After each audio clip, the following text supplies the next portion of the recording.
Es siempre un gran gusto encontrarte, tener la oportunidad no solamente de acordarnos de las cosas que pudimos hacer juntos por nuestras respectivas naciones y por nuestra relación, pero también cada vez que nos encontramos es muy interesante pues intercambiar puntos de vista sobre lo que está ocurriendo en el mundo. A mí me da mucho gusto confirmar en tu caso y en mi caso que sí hay vida después del gobierno y que gracias a tu energía, a tu liderazgo, pues se han dado iniciativas muy importantes para continuar estimulando el debate no solamente de ideas, sino el debate de soluciones a los desafíos, los problemas, los retos que están enfrentando nuestros países, pero que también se están enfrentando en el mundo. Y ciertamente, pues, este campus y en general la organización que has creado con el apoyo de otras personas, pero sin duda en la cual tú eres el elemento intelectual fundamental, FAES, es algo muy importante. Así que me siento muy honrado y agradecido que como postre extraordinario del almuerzo que acabamos de tener me des la oportunidad de estar aquí con este grupo de Campus FAES. ¿De qué podemos hablar esta tarde? Bueno, creo que podemos hablar de muchas cosas, pero sería frívolo si no, por lo menos, empezásemos hablando de los enormes predicamentos, dilemas que hoy ocupan la titularidad de los periódicos. Le comentaba yo al presidente Aznar y a otros amigos durante el almuerzo que un gran factor de incertidumbre para el comportamiento no solamente de las economías de Estados Unidos y de los países americanos, pero incluso de los países asiáticos, tiene que ver con lo que está sucediendo y con lo que podrá o no suceder en Europa, con el proyecto europeo.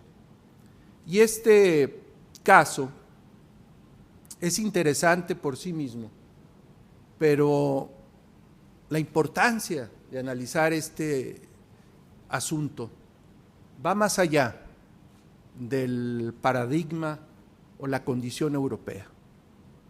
En más de un sentido fundamental, lo que sucede en Europa va a determinar si seguimos en el mundo, en el camino de la integración, de la interdependencia, de la globalización, o este proceso se detiene o aún se revierte y desde mi punto de vista con consecuencias sumamente dramáticas. El proyecto europeo es el proyecto más ambicioso que jamás se haya emprendido en materia de integración. Y yo diría que no hay ningún otro proyecto de integración que haya dado los resultados tan extraordinarios como el proyecto europeo.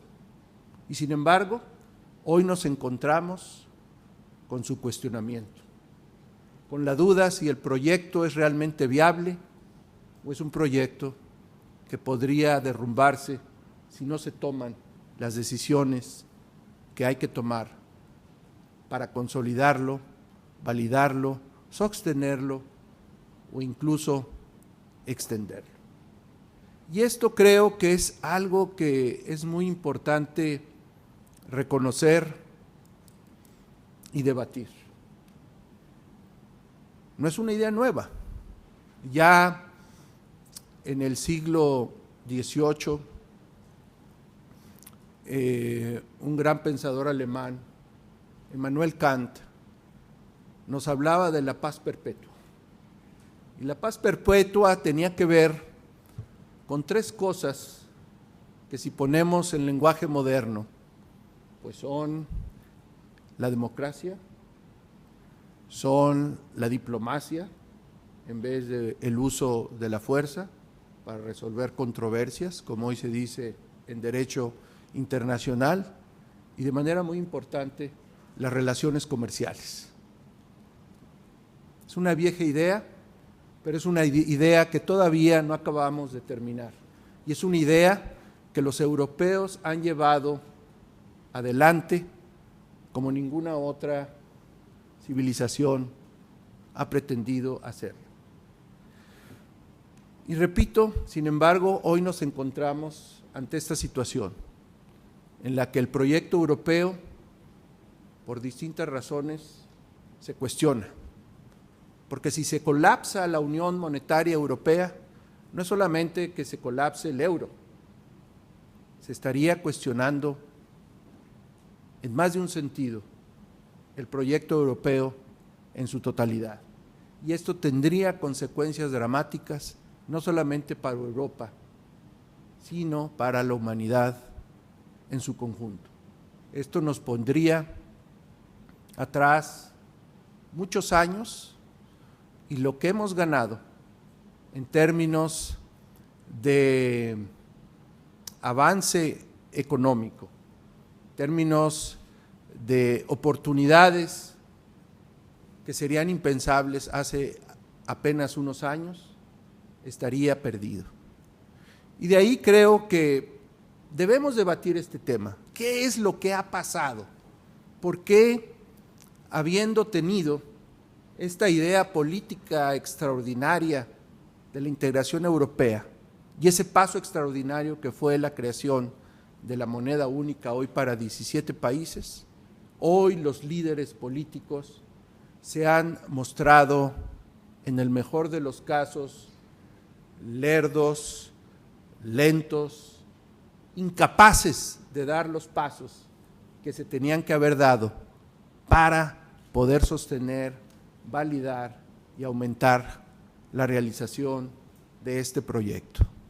Es que no se dan cuenta lo que está en juego, es que piensan que es posible simplemente, como se dice en una expresión en inglés, patear la lata camino abajo y llevarla por inercia, cuando en realidad la ambición y la complejidad del proyecto es muy grande.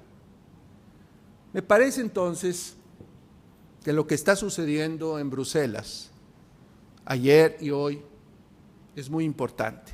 Desgraciadamente, uno de los puntos neurálgicos de este proceso está en España. España está siendo un terreno de prueba de algo que es mucho más grande que la economía española, que es algo mucho más grande que los intereses puramente españoles, pero que sin embargo, si el tema de España y su vulnerabilidad ante las fuerzas de la globalización financiera no es protegida y apoyada en su resistencia a esta vulnerabilidad, entonces vamos a estar en una situación sumamente grave.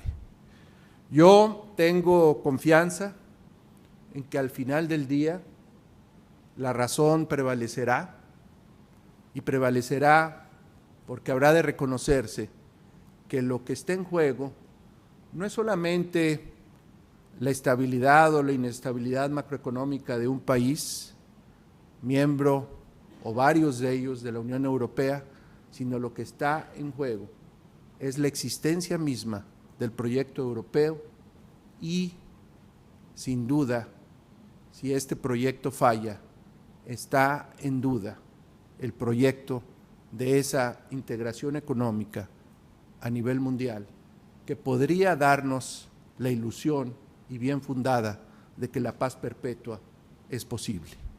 Con este comentario quiero abrir la discusión, quiero abrir el debate, señor presidente, porque me gustaría mucho que los participantes pues nos preguntaran y yo tener la oportunidad de responder.